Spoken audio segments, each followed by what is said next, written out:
So this morning we turn to the second of the four measurables. And as I mentioned before, I think there's a very meaningful sequence in terms of the order of the four measurables, starting with loving kindness, then proceeding to compassion. And in a while we'll get to empathetic joy. But it's quite clear as we cultivate loving kindness, whether for ourselves or for others, that it is visionary. It must be visionary. Because we're aspiring for something that hasn't yet occurred. If it had occurred already, then it would be empathetic joy. Happy that it's already taken place. But this cultivation of loving kindness requires imagination. And it requires intelligence. Because it's not enough simply to wish, may we all find happiness in the causes of happiness. I mean, that is the standard articulation of loving kindness, boundless loving kindness, as we find it in Buddhism. But for that to be meaningful, and for that to be effective, we need to have a mature vision of what happiness is. That it's not simply hedonic, but also, even more deeply, what are the actual causes of happiness? So if you wish for it, you have to know what you're wishing for, have some idea. Is it more money, more wealth, good looks, greater virtue, wisdom, compassion, what is it?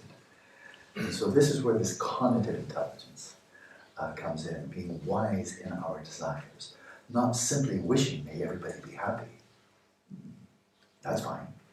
But it's kind of vacuous. I mean, it has hardly any content at all. What do you mean by happy, and how do you mean to go about it, and what are the causes for that to occur? Right? So that's where the intelligence comes in, wisdom comes in, where there has to be a fusion of skillful means and wisdom. But again, coming back to the central point here, the initial point, and that is visionary. We imagine, we aspire for a degree of well-being, hedonic and eudaimonic, that has not yet been realized, whether by ourselves or by others. And so it's uplifting. This is why very often metta bhavana is taught all by itself in the Vipashyana tradition. Very, very commonly. If they teach any of the four measurables, it's almost certainly going to be metta. And I know quite a number of Vipassana meditators who don't actually know there are three more. And this is not criticism. It's just, if you may, as I mentioned before, if you're going to choose only one, this would be a really good candidate. But there are more than one. And so but of course people like doing it as well. Whether you're religious, non-religious, Buddhist, non-Buddhist, it feels nice, feels good to cultivate loving kindness for oneself, for others. And people like to do what feels good. So that's all very understandable.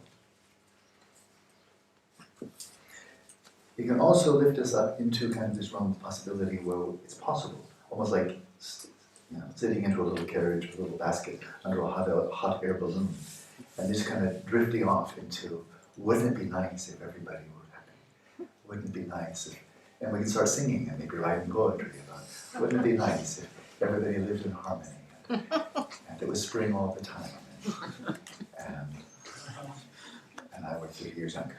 Which actually I don't want to. And so it can bring us out of touch as we drift off into, with a happy smile, into the realm of possibility. We can actually lift off from the realm of actuality. And of course that's going to be imbalanced. So we come back and we balance the loving kindness with compassion. Because compassion is first of all attending to the realm of the actual. What's actually taking place. And then we see the meaning of the word samsara. The more deeply we look, and we see this really is called the notion of suffering. With islands of happiness, to be sure.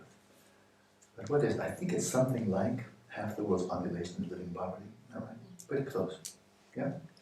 And 65 people own as much as the poor 3.5 billion. That just brings anguish. Really just anguish. Why would anybody accumulate that amount of money? Why? It's only Dalai Lama said it seems like criminal. So in any case, we come back, and it's very sobering. Sobering to the point of even being overwhelming. And so we come back, landing with a heavy thud in the realm of actuality. And here's a world of suffering. And so then this brings forward, or invites, compassion, the second of them. Four measurables. And as I've said before, so very briefly, compassion in the Buddhist understanding is not an emotion. It's not simply sympathy or empathy, but it's rather an aspiration. So once again, it's not an emotional, among the four elements of cognitive, attentional, cognitive, emotional. It's not emotional. It brings with it an emotion. When one feels very strong compassion, certainly there's an emotion involved, but it itself is not an emotion. It itself is cognitive. It's an aspiration. Right? And that's not so clear in English. Very often simply being sympathetic and being compassionate are equated, whereas there's an outstanding neuroscientist, Tanya Zingan, whose father is very eminent, and now she's really rising to eminence herself as the director of the Max Planck Institute for Neuroscience in Leipzig, I believe. And she has found that, in fact, neurocorrelates, that different parts of the brain are activated when you're experiencing empathy or sympathy, which is an emotion, in contrast to compassion, which is a desire, an aspiration. The desire, aspiration, may you be free of suffering and the causes of suffering. So these two are related, but they're clearly not equivalent in experience, and then, not surprisingly, different parts of the brain are also activated when it's simply sympathy or empathy, and when you actually are aroused in an aspiration. An aspiration has to have a vision. Whether you'd like an ice cream cone, whether you'd like to achieve enlightenment, whether you'd like to get married, it has to have some vision of what could be, right? As in the case of loving kindness. So compassion here is articulated as the aspiration. May we find freedom from suffering and its causes. And once again, what is being expressed here is something primordial, primal. Heartbreak is right there in our fundamental impulse of caring. And I think we could get by, we could have days with no happiness and get by and say, well, that was kind of a boring day, it wasn't great, it was kind of like got through it. If we can't have happiness, well, we get by. Suffering, on the other hand, that we just always want to be free of. Right? It's more intense. So this is one reason I understand why the news in the newspapers is almost all bad. There's plenty of good news. It doesn't sell as well. I mean, it's just the fact of it. They don't sell as many newspapers, magazines, and so forth if they focus on good news. Because people want to know, first of all, what's threatening to them. And then if that's kind of under control, then, okay, give us some good news too. It's very understandable. Survival. You survive and procreate by surviving, not by having happy days and then getting killed.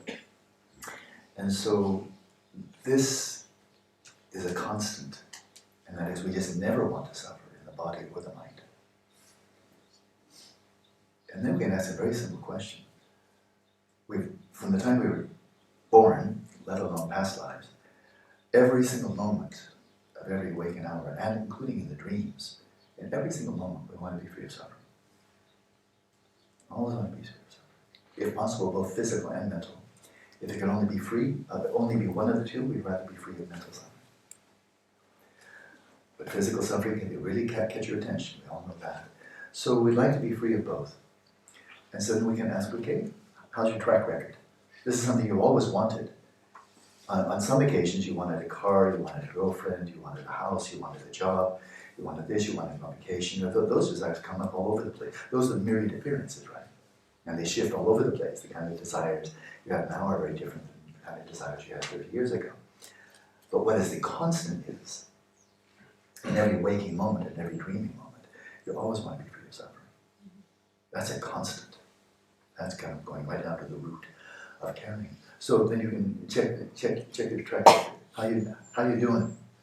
Because we're both very intelligent. This massive frontal cortex we have, our powers of imagination, of memory, of language, of being able to learn from other people's mistakes and so forth, learning from our own mistakes.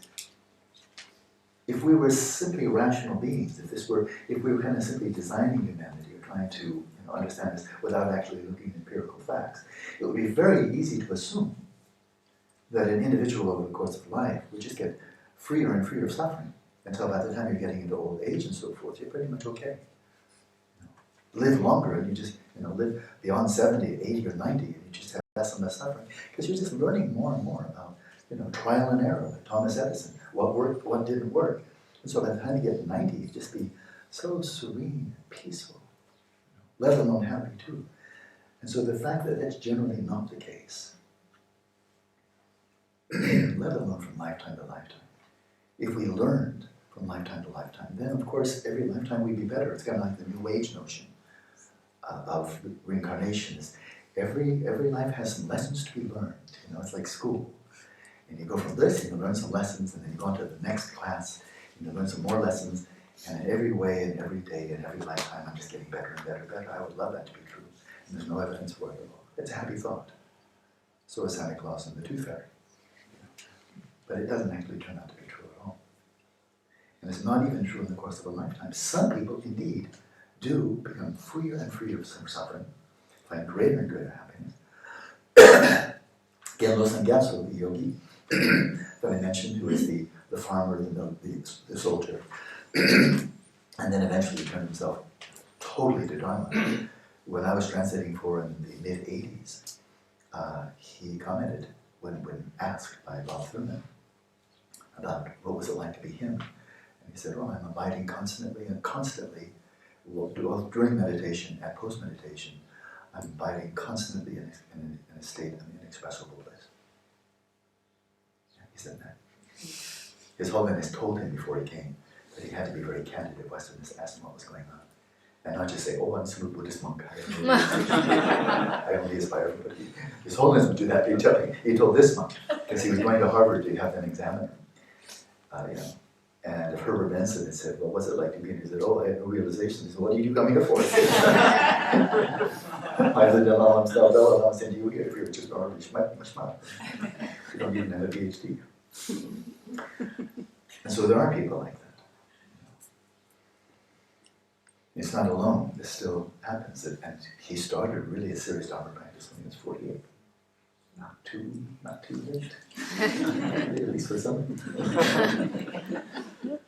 Not too late. And that was after just being a farmer and a military soldier. So coming back, clearly if this cultivation, this arousal of compassion, is to be effective, which is the whole point. Why have an aspiration that's never fulfilled? It has to be imbued with wisdom. To envision what would freedom from suffering would be like. Well, it's pretty much an absence of what we're familiar with, so that would be nice. That's not too hard.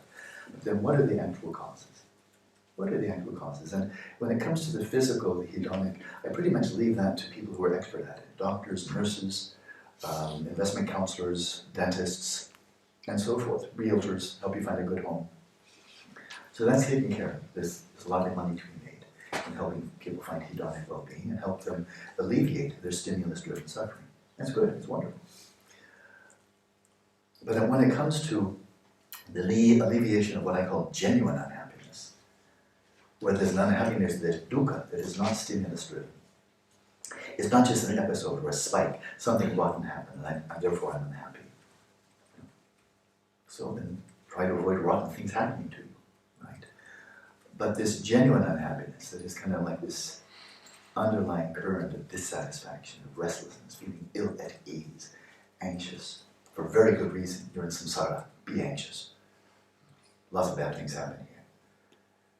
To free ourselves, especially from this lingering, this underlying current of dukkha, but also the myriad manifestations of it, of disappointment, of grief, of anguish, and so forth.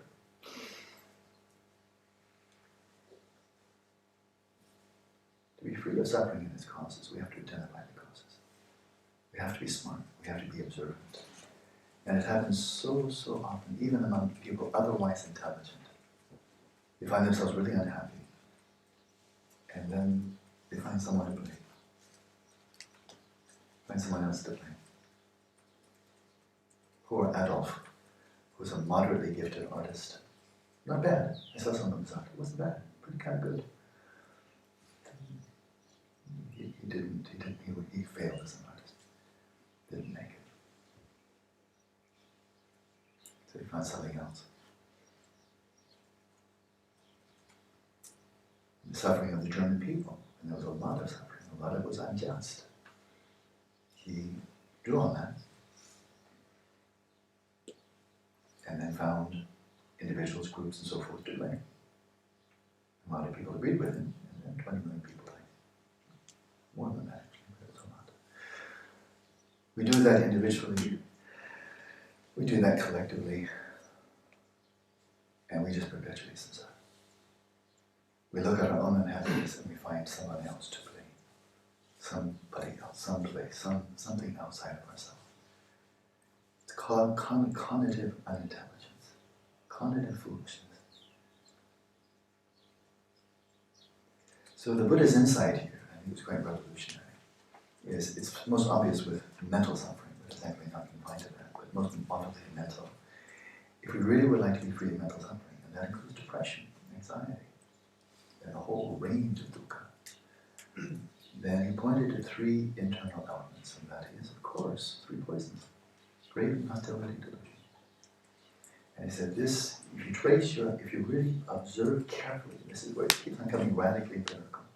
If you observe carefully your mental suffering at any time, see whether or not is this true. It's not dogma. This is empirically investigatable. Even whenever you experience some unhappiness, dukkha, depression, anxiety, and so forth and so on, can you see the underlying cause, the primary cause, the indispensable cause, in either delusion, where you simply, it's a misapprehension of reality. You got it wrong. For example, reification of self, reification of others, but also on a very practical level, grasping onto that which is by nature impermanence, fleeting, not abiding, subject to cessation, and grasping onto that as a refuge, as something stable and doing something you can count on, like a relationship. It comes up in popular songs all the time. Eternal love, my soulmate, eternal love, all of this. And we fall into it generation after generation, like as if nobody's ever fallen in love before. And nobody's ever reified that relationship and think it will be enduring and absolutely forever. Of course, it never is. And so it's just amazing that Einstein said the human capacity for delusion seems to be infinite. And it really does. That somehow we fail to understand and keep on doing the same thing over and over again. So, grasping to the impermanent, that which by nature definitely going to terminate, and is always in the process of change, and think somehow it's going to be stable and enduring. And to call that delusion is simply an accurate statement.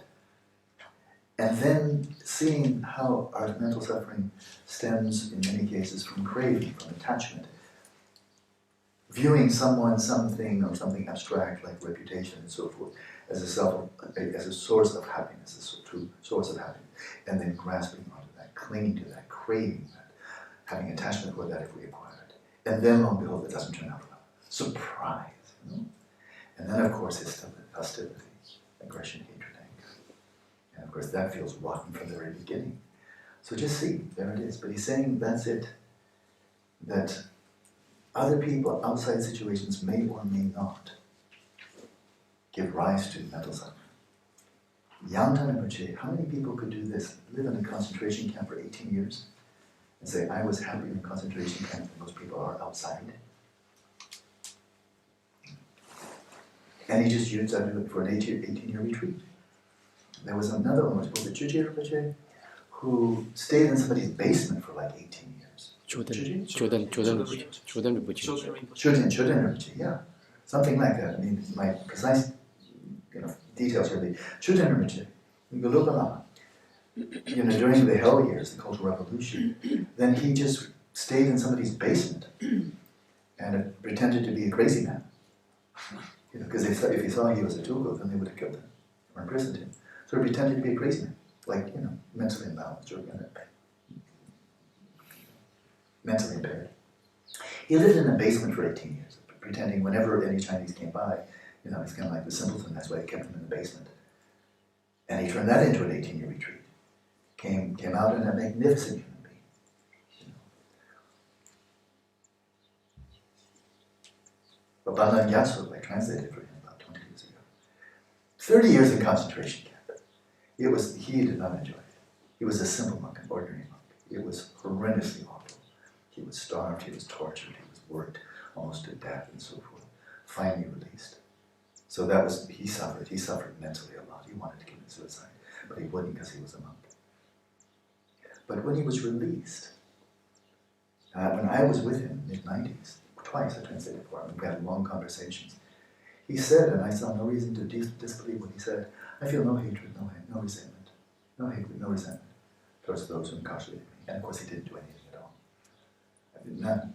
And he would speak passionately. I would be by his side translating, passionately for human rights for Tibetan people, but never a note of anger, of resentment, of hostility towards the Chinese communists. Not a note of that. Just, may we be free, may we be free. So if there's ever a man who kind of should have been suffering from intense post-traumatic stress disorder, intense hatred, intense depression, and so forth, he would be a really good candidate. And yet he was robust, he was lively, he was warm, vigorous, passionate. But passion is simply for freedom. And then I know a woman who was like living in a Deva realm. She was attractive, she had a marvelous husband, a happy family, lots of wealth, oodles of wealth, and family had excellent reputation. Her husband died, and she just fell into suicidal depression. As if her husband wasn't supposed to die, or that was unexpected. He was an elderly man. But when he died, she just only wanted to commit suicide. So every thing for her, and she had a supportive family, a loving family. It was really a very wholesome situation. Her husband was a very, very good man. I knew him.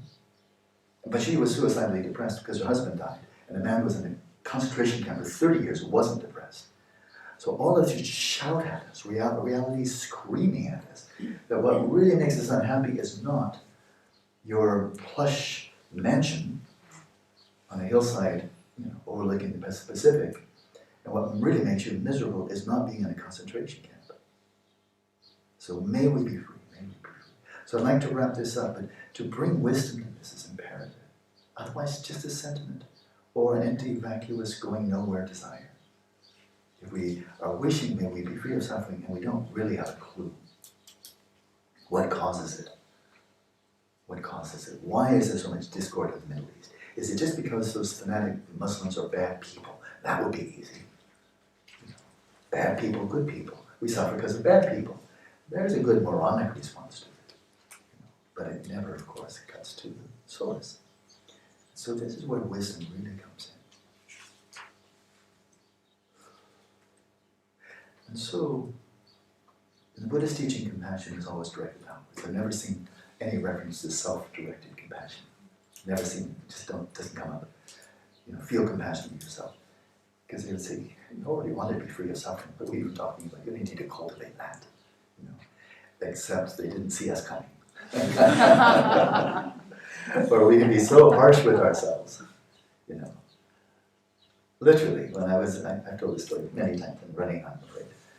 But when I was a monk in the monastery back in India, in the early 70s, and our teacher Gyaltsen was saying, we always find fault in others, fault in us, but we think we're good. The other side is bad, but we're good. And I went to him afterwards and said, actually, I do a lot of fault finding on myself too. I don't think I'm that good. I do a lot of, quite harsh and critical of myself. And he looked at me with this incredibly sweet face. I mean, just so, it was like a mother. He looked at me with this incredibly sweet face and said, no, you don't. He couldn't believe it. That any would be so crazy is to be harsh and unkind to yourself and harshly critical and judgmental. He didn't even know what that could mean. He said, no, that's not true. And he was. So I think here we have to do a remedial course. And it's not just Westerners, right? It's now global. Let's start this session with compassion for ourselves. It's much better than self-recrimination, self-hostility, low self-esteem, all of that. And attending to the person that we are, always wishes to be free of suffering. That's the capacity to be free of suffering. So 2 points to make really quick, and then we'll jump in. We go back to this brilliant analysis by Buddha-Gosa. It's in his Visuddhimagga, or Path of Purification. You find it eminently what you read. And so in terms of the immediate cause, okay, we remember it for loving kindness. Remember that. Lovable want, seemed. Here, the immediate cause, that which catalyzes or triggers this aspiration of compassion, and of course he's referring to compassion towards other people, is seeing others in a situation where they're helpless, they're suffering, And they're helpless. They're not in a position to relieve themselves from suffering.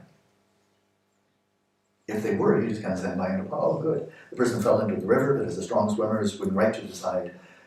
Bravo, good. There's no compassion there. No, carry on, jolly good. You know. But if a person is, dropped into the river like a baby and doesn't know how to swim, and you're a strong swimmer, then just about everybody, right? Even if it's quite cold, many people would jump into the river, right? That's that impulse of caring again. But that highlights something, and I'm going to highlight it just briefly, enormously important though. And that is, if you saw the baby just about to go over, like in 2 seconds, it's go over a waterfall, like the Niagara Falls, and you see that, well, you'd just be very sad. But how would you authentically have any aspiration? The baby's right on the edge, right? It's going to go drop, 200 feet or whatever. And there's just no question it's going to die. And it's way too late. You just notice it now. What would you feel? Sad. But may you be free, may you be free. Oh, come on. Who would do that? It's not going to happen. The baby's going to die, and it's really sad. But may you not fall. May you hover in the air when you go over the... Well, nobody's going to be wishing for that. Because you know it's not going to happen. So, we're not idiots here. And so there needs to be another element there. On the one hand, we see someone, or all sentient beings, or in this case, we refer to ourselves as well. We see we're suffering, we see we're not. We don't have the capacity to free ourselves from the suffering. But a crucial element, and that is we must see the possibility that freedom is possible. At least alleviation.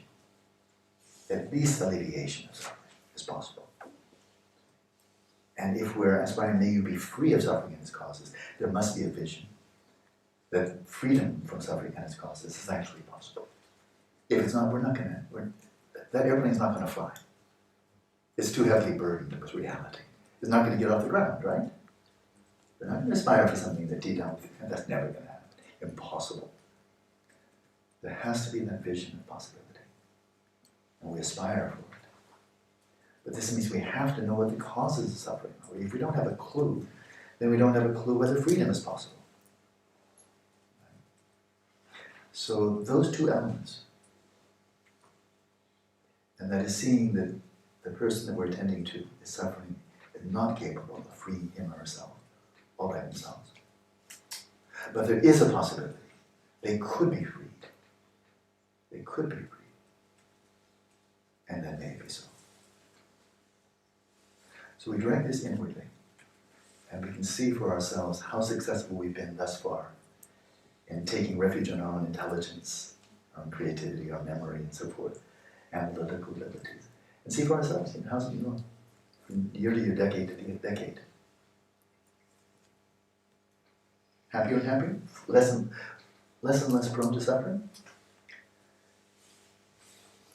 If taking refuge in our own intelligence really worked, then we'd find this very widespread. We'd find just human beings, atheists, materialists, Muslims, Christians, Jews, and so forth. We just find, as people get old, just a generalization of human race, when people get older, they just suffer less.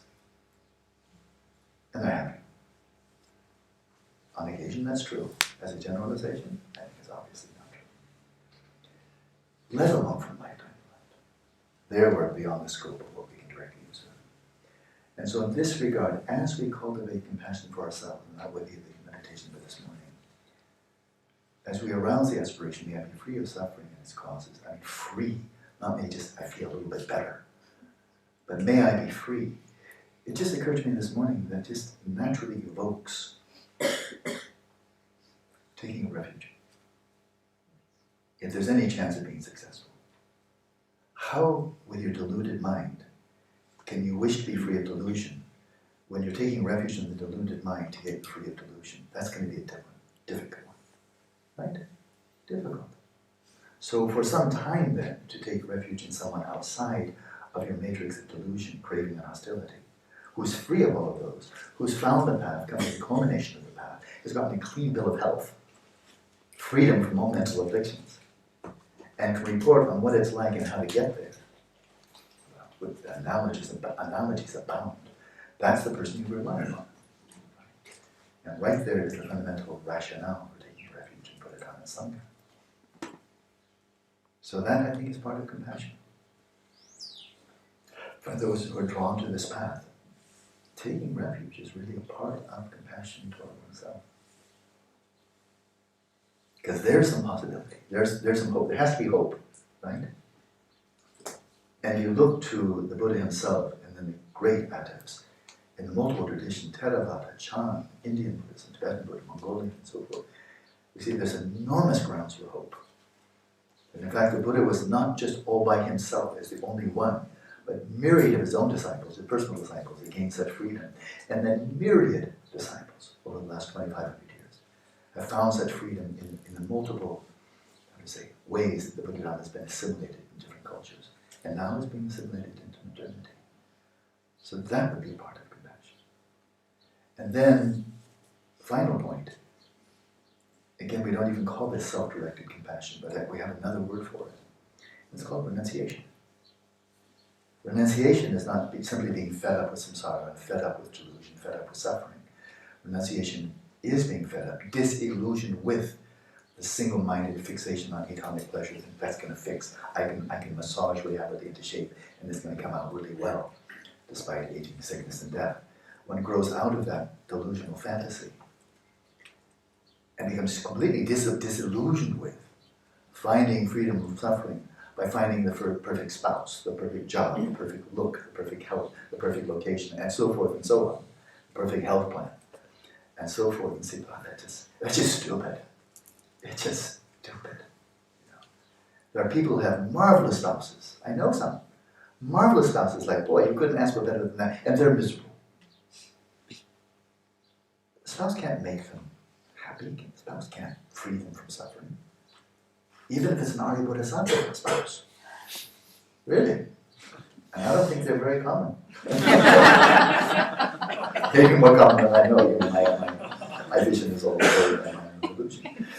But even if you have an Arya Bodhisattva spouse, that's no guarantee you're going to be happy.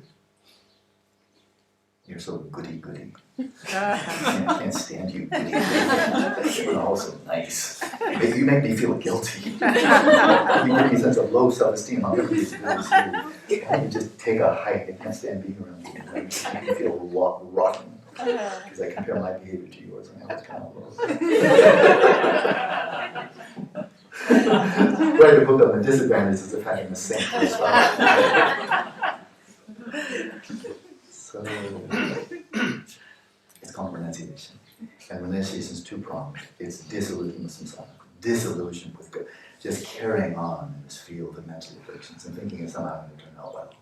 Total, radical, complete disillusionment. Basta is the word of renunciation. But that's not enough. That's enough to commit suicide, if you thought that would work. But it's not enough to set you out on the path to liberation. There has to be a vision. There has to be a vision of freedom. It has to seem possible that the whole of reality is not just samsara. There's also nirvana. There's not only mental affliction, there's freedom. There are not only obscurations, there's the brightly shining mind that is adventitiously covered by these defilements. We call that renunciation. We also call it just being smart. We call that cognitive intelligence. So one can say this practice we're about to begin is simply an exercise in intelligence, self-directed, compassion, as a basis for developing compassion for everyone else. Okay, are you comfortable with it?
As an expression of compassion for yourself, temporarily, withdraw your attention from the field of the mundane concerns, all your worldly affairs.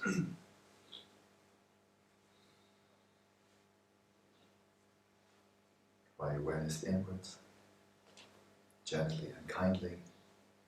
Settle your body, speech, and mind in the natural state. Come to a place of peace, of serenity, stillness.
And from this perspective, as if viewing your own being, your own personhood,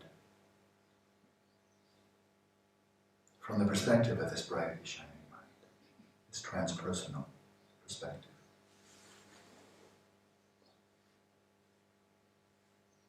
a subtler basis of designation, if you like, for I am. View your life, view your history, your personal history.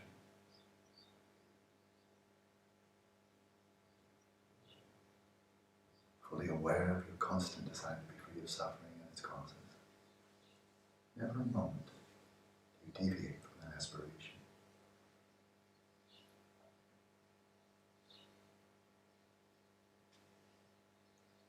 But take note over the years and decades of your life thus far, again, let alone past lives which you can't remember.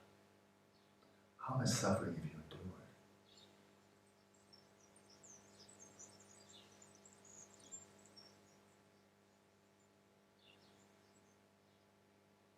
This is a real question, not a rhetorical one. How successful have you been thus far in freeing yourself from suffering and its causes?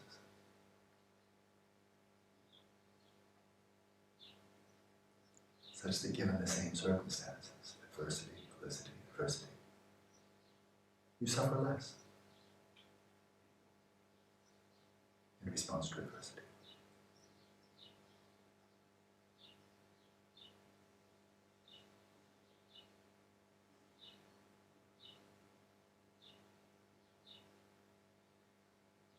How capable do you feel on your own that you're intelligent enough to find your way to freedom?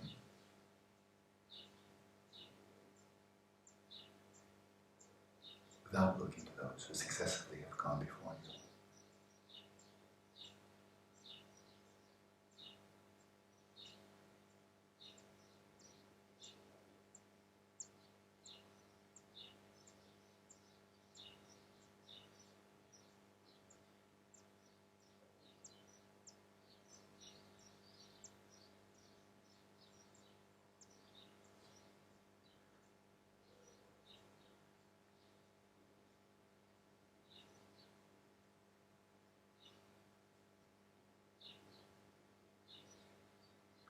So as if you'd found a wish-fulfilling jewel that can grant every wish. if you have the trust, the confidence, well informed, in the freedom of the Buddha,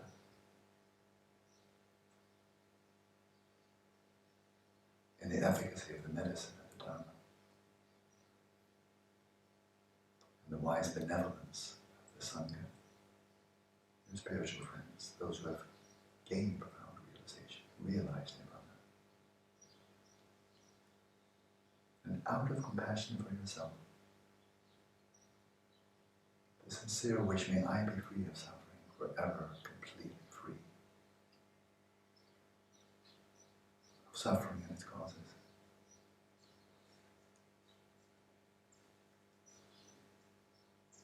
I entrust myself to those who are fully awakened,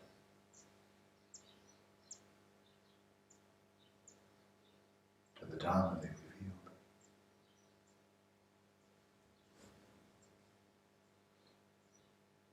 and those who have followed that Dharma and found their own freedom.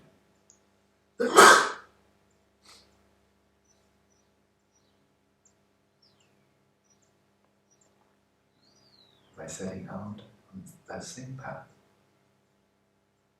of ethics, samadhi, wisdom,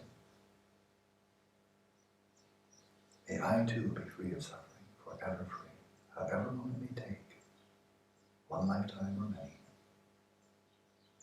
May I too be free of suffering and its causes.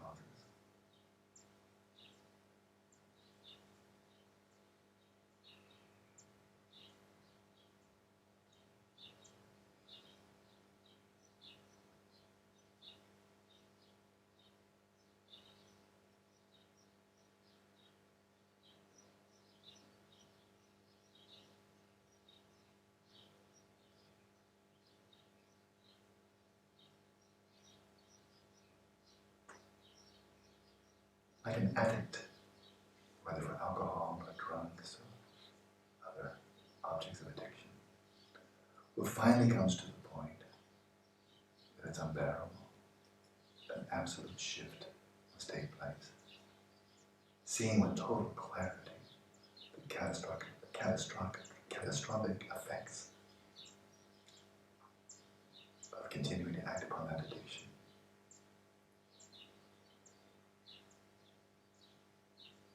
Tzong, the great disciple of the teacher, said, give up all attachment to this life.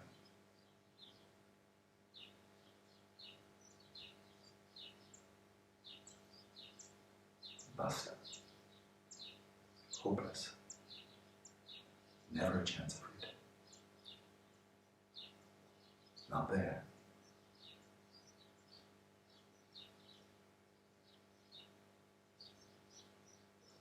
Give up all attachment to this life and the other side. Let your mind become Dharma. Dwell in Dharma. Be Dharma. Take refuge in Dharma at all times. By so doing, may it be free of suffering and its causes, completely and forever.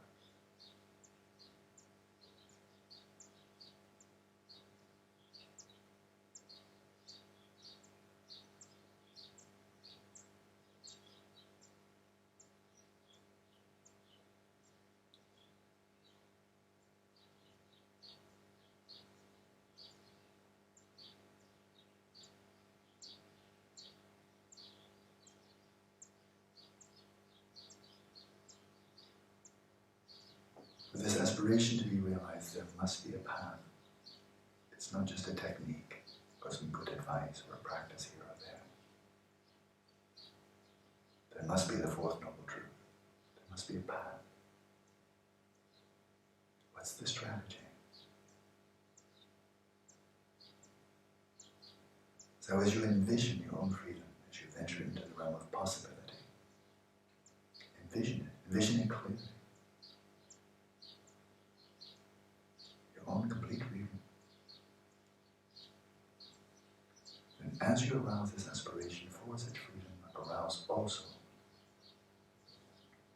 your understanding of the path in which you feel trust, confidence, commitment, dedication, that you could devote this and all future lifetimes to. What comes to mind? How does the path come to mind? Have you encountered it? Do you see the way from here to there?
Breath by breath,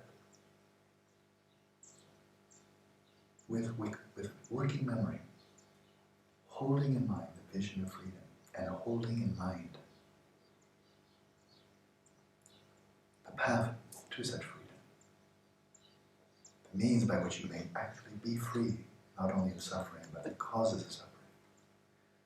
And be free whatever your circumstances, whatever happens to you, wherever you may be. All is free.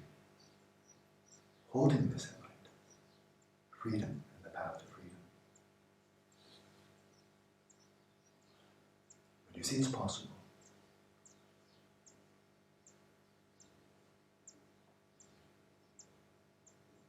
then breath by breath arouse the aspiration, may it be so. May I be truly free of suffering and its causes.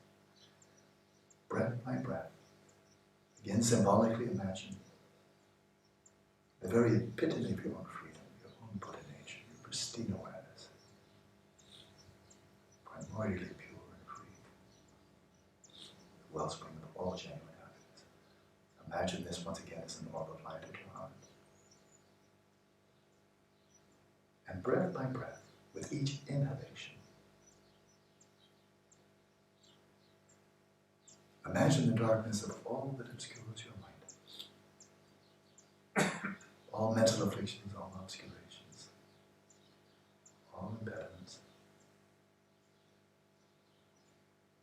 Symbolically imagine in the form of darkness, imagine siphoning these off, drawing them in as if with a gravitational field, drawing in this darkness that shrouds your mind, shrouds this brightly shining mind. Dissolve that darkness into the light at your heart, and let it be extinguished there without trace. Breath by breath, banish the darkness.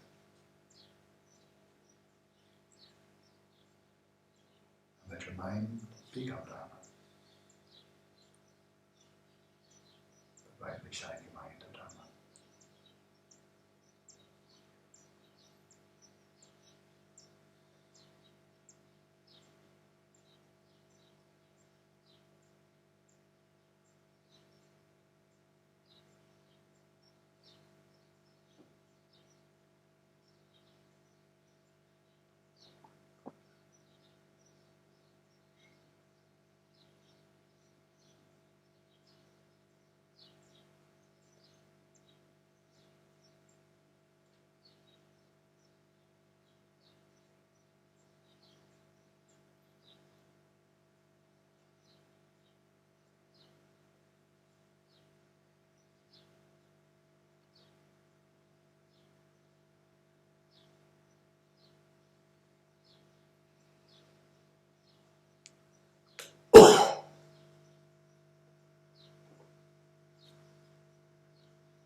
breath by breath, imagine becoming free.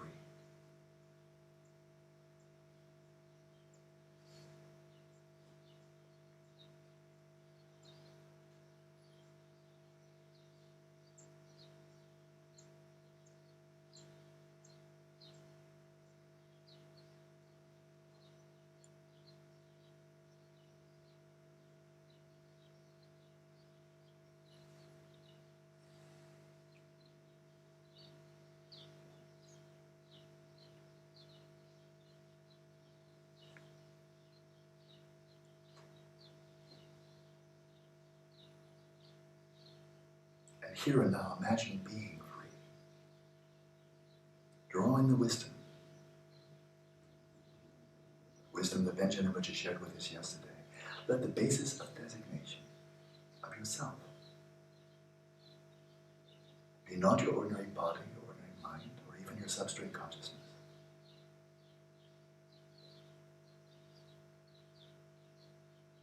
Let it be that very subtle energy mind. Pristine awareness, primordial consciousness.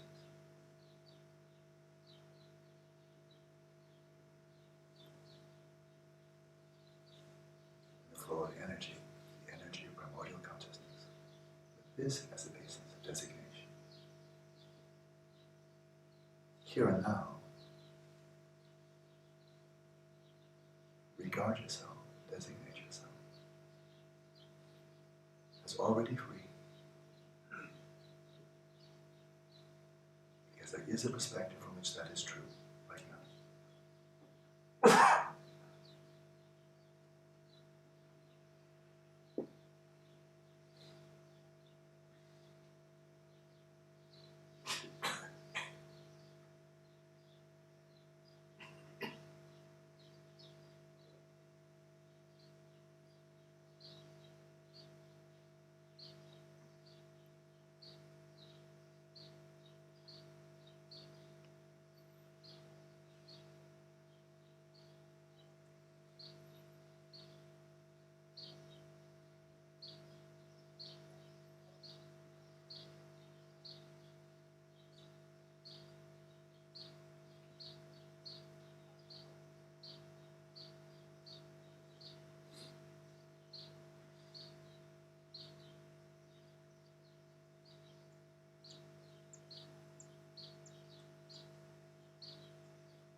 Release all imagining, all aspirations and objects of the mind, and simply rest your awareness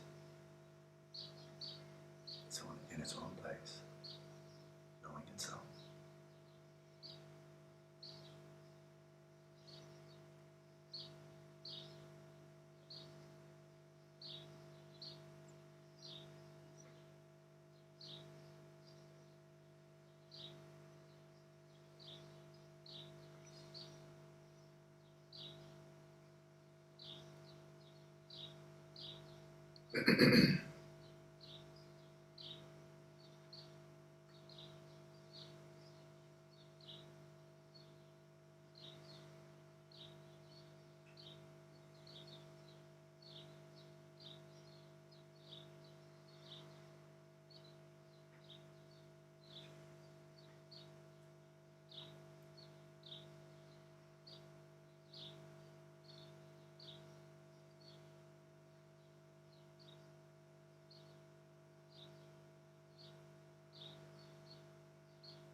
As always, we come back to the theme of path.